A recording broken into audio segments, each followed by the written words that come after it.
नमस्कार। प्रांजल ज्ञान गंगा में आप सभी का स्वागत है।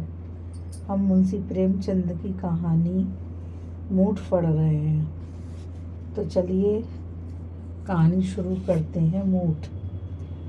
डॉक्टर जयपाल ने प्रथम श्रेणी की सनद पाई थी, पर इसे भाग्य ही कहिए या व्यावसायिक सिद्धांतों का अज्ञान की उन्हें अपने व्यवसाय में कभी उन्नत अवस्था न मिली। उनका घर सकरी गली में था, पर उनके जी में खुली जगह में घर लेने का विचार तक न उठा। औषधालय की अलमारियां, शीशियां और डॉक्टरी यंत्र आदि भी साफ सुथरे न थे।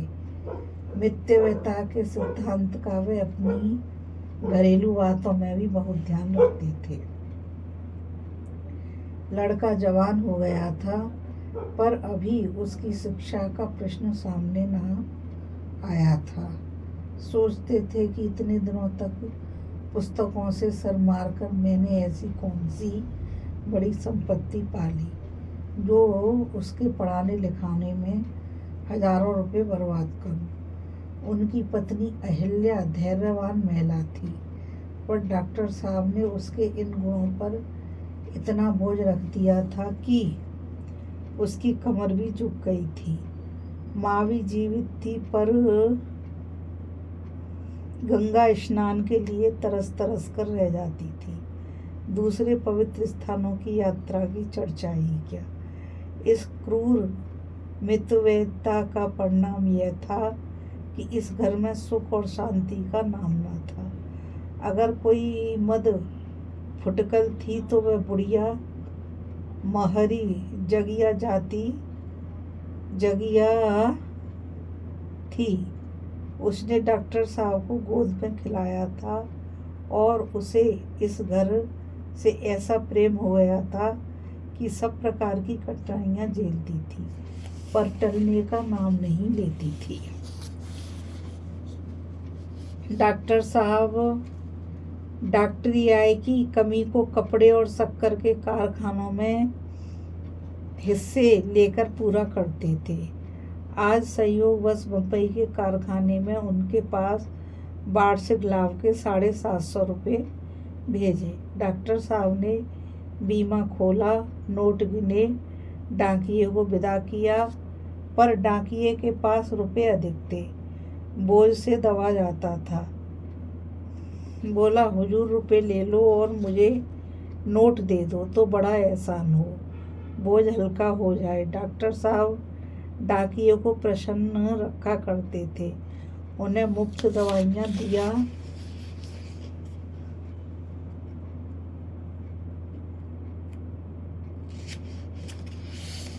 करते थे। सोचा कि हाँ, मुझे बैंक जाने के लिए तांगा मंगाना ही पड़ेगा, क्यों ना बिन कौड़ी के उपकार वाले सिद्धांत से काम लूं। रुपए गिनकर एक थैली में रख लिए और सोच ही रहे थे कि चलूं उन्हें बैंक में रखता जाऊं कि एक रोगी ने बुला भेजा। ऐसे अवसर यहाँ कदाचित ही आते थे। यद्यपि डॉक्टर साहब को वक्त पर भरोसा न था, पर विवश होकर थैली बक्स में रखी और रोगी को देखने चले गए। वहां से लौटे तो 3 बज चुके थे। बैंक बंद हो चुका था। आज रुपए किसी तरह जमा न हो सकते थे। प्रतिदिन की भांति औषधालय में बैठ गए। बक्स से 8 बजे रात को जब घर के भीतर जाने लगे तो थैली को घर ले जाने के लिए बक्स से निकाला। थैली को छलकी जान पड़ी। तत्काल उसे दवाइयों के तराजू पर तोला। होश उड़ गए। पूरे 500 रुपये कम थे। विश्वास न हुआ। थैली खोलकर रुपए गिने, 500 रुपये कम निकले। विक्षिप्त अधीरता के साथ बक्स के दूसरे खानों को टटोला, परंतु व्यर्थ। निराश होकर एक कुर्सी पर बैठ गए और स्मरण शक्ति को एकत्रित करने के लिए आंखें बंद कर ली और सोचने लगे, मैंने रुपए कहीं अलग तो नहीं रखे, डाकिये ने रुपए कम तो नहीं दिए, मैंने गिनने में भूल तो नहीं की, मैंने 25-25 रुपए की गड्डियाँ लगाई थी, पूरी 30 गड्डियाँ थीं, खूब याद है। मैंने एक एक गड्डी गिनकर थैली में रखी थी। स्मरण शक्ति मुझे धोखा नहीं दे रही है, सब मुझे ठीक ठीक याद है। वक्ष का ताला भी बंद कर दिया था, किंतु ओहो अब समझ में आ गया। कुंजी मेज पर ही छोड़ दी, जल्दी के मारे उसे जेब में रखना भूल गया। वह अभी तक मेज पर पड़ी है, बस यही बात है। कुंजी जेब में डालने की याद नहीं रही, परंतु ले कौन गया? बाहर दरवाजे बंद थे। घर में धरे रुपए पैसे कोई छूता नहीं।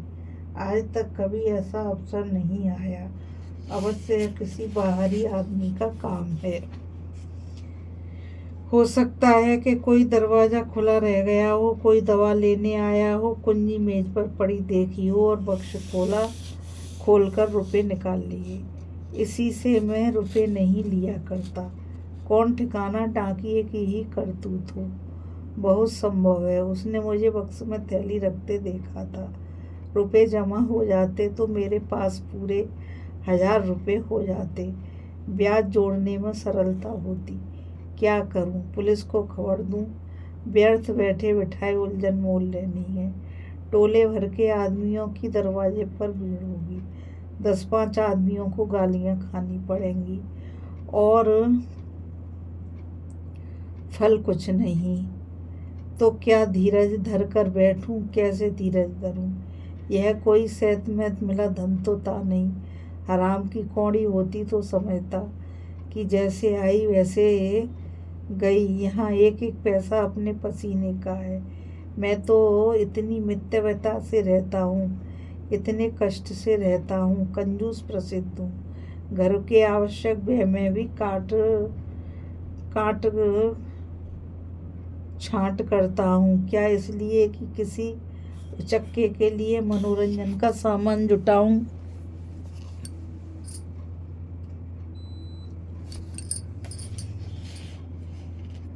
मुझे रेशम से घृणा नहीं, न मेवे ही अरुचिकार है, न अजीर्ण का रोग है, ना कि मलाई खाऊं और अपच हो जाए, ना आंखों में दृष्टि कम है कि थिएटर और सिनेमा का आनंद ना उठा सकूं। मैं सब ओर से अपने मन को मारे रहता हूँ, इसलिए तो कि मेरे पास 4 पैसे हो जाएं। काम पड़ने पर किसी के आगे हाथ फैलाना ना पड़े, कुछ जायदाद ले सकूं और नहीं तो अच्छा घर ही बनवा दूं। पर इस मन मारने का यह फल, गाढ़े परिश्रम के रुपए लुट गए। अन्याय है कि मैं यूं दिन दहाड़े लुट जाऊं और उस दुष्ट का बाल भी टेढ़ा ना हो। उसके घर दिवाली हो रही होगी, आनंद मनाया जा रहा होगा, सबके सब बगले बजा रहे होंगे। डॉक्टर साहब बदला लेने के लिए व्याकुल हो गए। मैंने कभी किसी फकीर को, किसी साधु को दरवाजे पर खड़ा होने नहीं दिया। अनेक बार चाहने पर भी मैंने कभी मित्रों को अपने यहाँ निमंत्रित नहीं किया।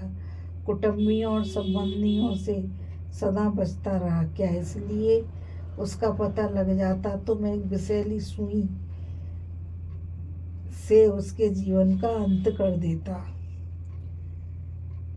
किंतु कोई उपाय नहीं है। जुलाई का गुस्सा दाढ़ी पर। गुप्त पुलिस वाले भी बस नाम के ही हैं, पता लगाने की योग्यता नहीं। इनकी सारी अक्ल राजनीतिक व्याख्यानों और झूठी रिपोर्टों के लिखने में समाप्त हो जाती है। किसी मैसमेरिज्म और अमेरिका में बहुधा चोरियों का पता इसी उपाय से लगाया जाता है।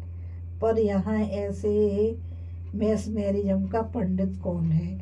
और फिर मैसमेरिज्म के उत्तर सदा विश्वसनीय में नहीं होते। ज्योतिषियों के समान वे भी अनुमान और अटकल के अनंत सागर में डुबकियां लगाने लगते हैं। कुछ लोग कुछ ना कुछ इसमें तत्व है, अवश्य नहीं है। इस प्रकृति उपासना के युग में इनका अस्तित्व ही न रहता। आजकल के विद्वान भी तो आत्मिक बल पर लोहा मानते जाते हैं, पर मान तो किसी के नाम बतला ही दिया तो मेरे हाथ में बदला चुकाने का कौन सा उपाय है। अंतर्ज्ञान साक्षी का ना काम नहीं दे सकता। एक क्षण के लिए मेरे जी को शांति मिल जाने के सिवाय और उससे क्या लाभ होगा। हाँ, खूब याद आया। नदी की ओर जाते हुए वह जो एक ओझा बैठता है, उसके कर्तव्य की कहानियां प्राय सुनने में आती हैं। सुनता हूँ, गए हुए धन का पता बतला देता है, रोगियों को बात की बात में चंगा कर देता है, चोरी के माल का पता लगा लेता है, मूठ चलाता है। मूठ की बड़ी भनाई सुनी है। मूठ चली और चोर के मुंह में रक्त जारी हुआ। जब तक वह माल न लौटा दे, रक्त बंद नहीं होता। यह निशाना बैठ जाए तो मेरी हार्दिक इच्छा पूरी हो जाए। मुंह मांगा फल पाऊंगा, रुपए भी मिल जाए, चोर को शिक्षा भी मिल जाए। उसके यहाँ सदा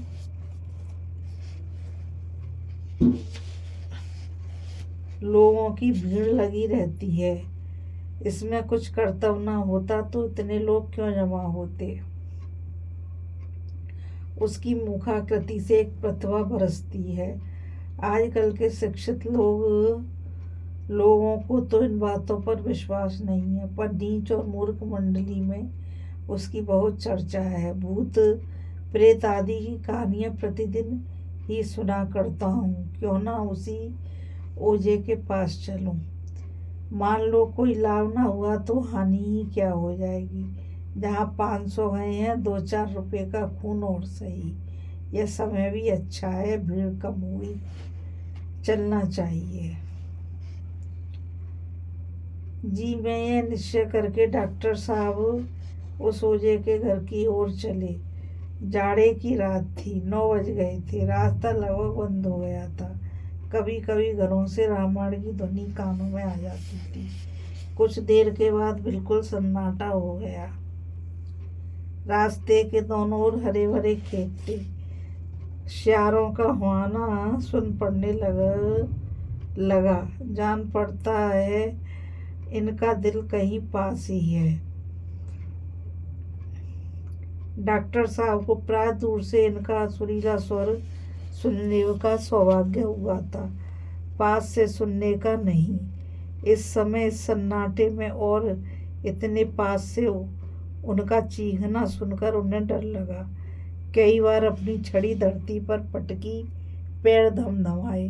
सियार बड़े डरपोक होते हैं, आदमी के पास नहीं आते। पर फिर संदेह हुआ, कहीं इनमें कोई पागल हो तो उसका कांटा तो बचता ही नहीं। यह संदेह होते ही कीटाणु, बैक्टीरिया, पास्ट्यार, इस्ट